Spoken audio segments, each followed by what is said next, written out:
Mad Max has always been a franchise ripe for a good video game adaptation. It's post-apocalyptic, there's inherent resource scarcity, strangely designed characters, unique world building, and very cool diesel punk cars doing insane combat and aggressive stunts. Hold on. Try it again. Need more energy.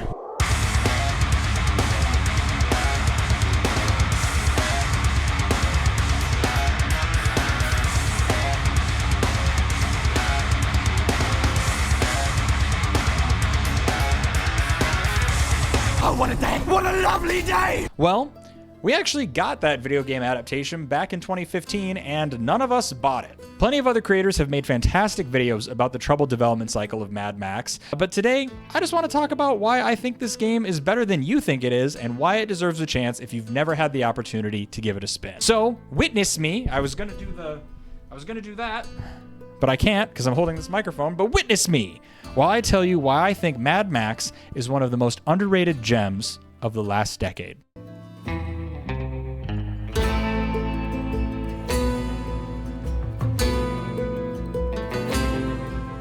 Before we dive into the game itself, I do want to give some backstory on how Mad Max got overlooked in the first place. So to do that, let's hop into our time machines and go back to my very first job out of college. The year is 2015. 2015? You mean we're in the future? The job, GameStop. In between buying used games for a fraction of their value and shilling dubious disc protection, I was subjected to 2 trailers playing non-stop on a loop in the store's cash-wrap TV. Metal Gear Solid 5 and Mad Max, both set to release on September 1st, 2015. You might just be starting to see the reason for Mad Max's lack of success. Even though the trailer was mind-numbing after the 1,000th repeat viewing, I did think that Mad Max looked cool. Now, not quite cool enough to give up eating for a week in order to pre-order the game on my minimum wage paycheck with the impending student loan payments looming over my head, but I was sure that I would check it out someday. But then, one day my manager approached me and said, "Spooky, they gave me a free code for Mad Max, and I don't care about it at all. Here, it's yours." And so I went home and I downloaded the game, registering what I assume was a -1 sale on their launch day. Mad Max never had a chance to stand out on its own, released too far from Fury Road's run in theaters, and demolished by the hype and PR for Kojima's swan song at Konami. That also doesn't mean that it wasn't a solid game. It was just poorly marketed and in kind of a bad launch window. Let's dive into what makes Mad Max still worth playing almost 10 years later. The main entries in Mad Max have always followed its reluctant protagonist, Max Rockatansky, as he takes his "my family is dead" trauma and puts it behind the wheel of an all-black V8-powered pursuit special, blasting his way to mythical road warrior status in post-apocalyptic Australia. The video game is no different, putting you in control of Max himself. Nope, not that one. Not that one either. Good enough. The story setup in Mad Max is quite straightforward. You had a cool car. That cool car was taken from you and chopped apart by Emerton Joe's war boys. And during that, you gave a chainsaw lobotomy to one of his warlord sons in the process. Not the dog. Oh, fuck this guy, right? I know. He kicked a dog. So now you need to make a new car so you can get the hell out of this area. And in order to do that, you're going to need a little help from your companions, Dinky D the dog and your Igor-esque companion, Chumbucket. Chumbucket is by your side constantly and is the main one driving the story. Puns. You need to leave! Giving you exposition, as Max is, famously, not a very talkative man. Chumbucket is actually fairly endearing. His car-based religion is funny. Right, and now you'll be looking to snatch it back. That's what the prophecy says. You're the driver. And he's generally just a less cringy version of Ratbag from Warner Brothers' other game series, Shadow of Mordor. Now, in typical open-world game fashion, you're going to encounter other strange people out in the wasteland that need your help so you can get their help to open up new areas of the map and get more pieces for your car. The character designs are honestly really cool, but if I'm keeping it a buck with you, I never really paid much attention to their stories because I was just more focused on making the cargo vroom. In the simplest terms, Mad Max takes the existing world and mythos and ties it directly into a pretty formulaic open-world progression system. You had a badass car, it's been taken, and now you need to build a new one from the ground up. To do that, you have to do missions to unlock more of the map, to unlock better parts and scrap. In between set pieces, you're scavenging and slowly finding the right pieces for this magnum opus in just the most video gamey ways possible. But that's not to say that things aren't interesting. It's just that the better story is told in the world building. Pulled substantially and directly from George Miller's movies, the gasoline-fueled Australian post-apocalypse is just a wild place to explore. One of the details that I especially love in this game is that the world appears to be mostly set on the ocean floor, with bits of coral and shipwrecks scattered throughout. It's eerie and it's weird, and it just does a really nice job of making what would otherwise be just another desert more mysterious and compelling. And also, as a side note, I will never not laugh at George Miller's character naming conventions. Throughout the game and the movies, you will encounter characters like Scabrous Scrotus, Octoboss, Bearclaw Mohawk, Bubba Zanetti, Barry.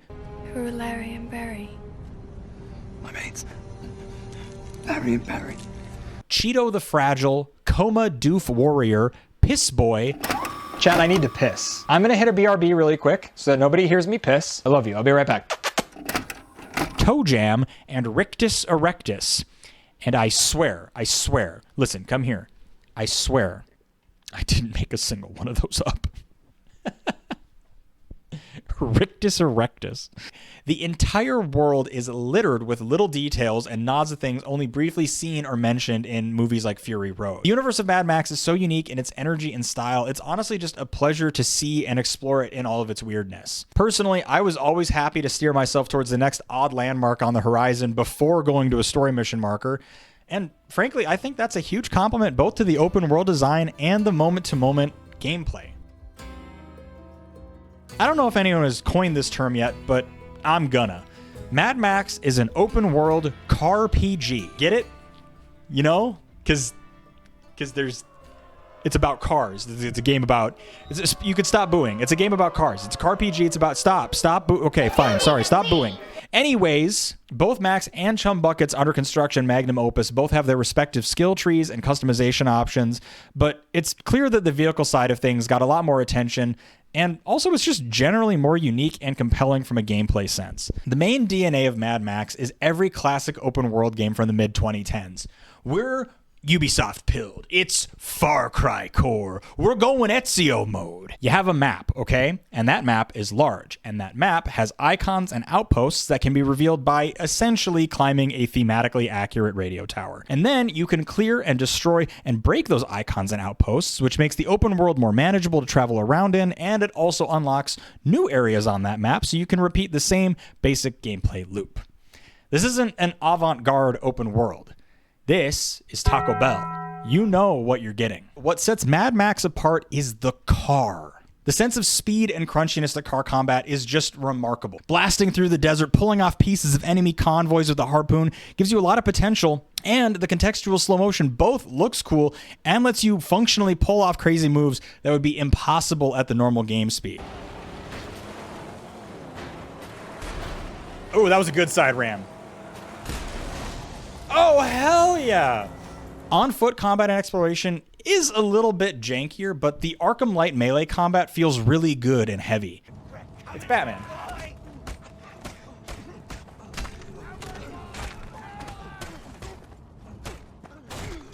I think Max might just have cinder blocks strapped to the ends of his arms because landing a final punch just looks and sounds insane. Oh. Now, some interior areas are a little weird with player locomotion and camera angles, but personally, I find it forgivable because the little unspoken details throughout are just really fun to see. Another really unique aspect of this world centers around themes of scarcity, having to find limited, disgusting food, water, and gasoline. It just fits the world and atmosphere perfectly, and it's also a compelling way to increase the stakes in encounters that other open world games don't often have. Some might even find this part a little annoying, but I also like that you have to get out of your vehicle to collect scrap after a car battle, because you're risking being outside of the inherent armor and protection that the Magnum Opus provides in order for you to obtain what you need to provide to then upgrade that same suit of armor. Mad Max, I think, does a really good job, especially in the early game, forcing you to balance risk versus reward actions to try to become the road warrior that you were always meant to be. All in all, I think Mad Max was always a good game, and I've been seeing a lot more praise and recognition come out for it as the years go by. My hope is that with renewed interest in the series from Furiosa coming out in theaters and on digital, it gives more people a nudge to give this game a shot. More often than not, you can find Mad Max on Steam for like $5, so just, if anything, wishlist it and give it a rip when you can. But I'd also like if you gave the like and subscribe button a rip. Most of the footage in today's video was recorded on my Wombo Combo Twitch and YouTube live streams. Best way to figure out when a new live stream is happening is subscribing to the channel. And also, at the time of filming, we are getting super close to 500 subscribers, so thank you. And of course, we do a variety of things on this channel and over on Twitch, but I'd like to stay on the topic of video games and video game essay type things, so why don't you check out this video next? This one right here. I recently did a video on Lord of the Rings Return to Moria, and frankly, I am very, very proud of it.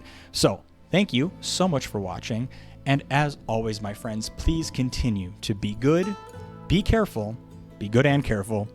We'll see you again in the next one. Take care.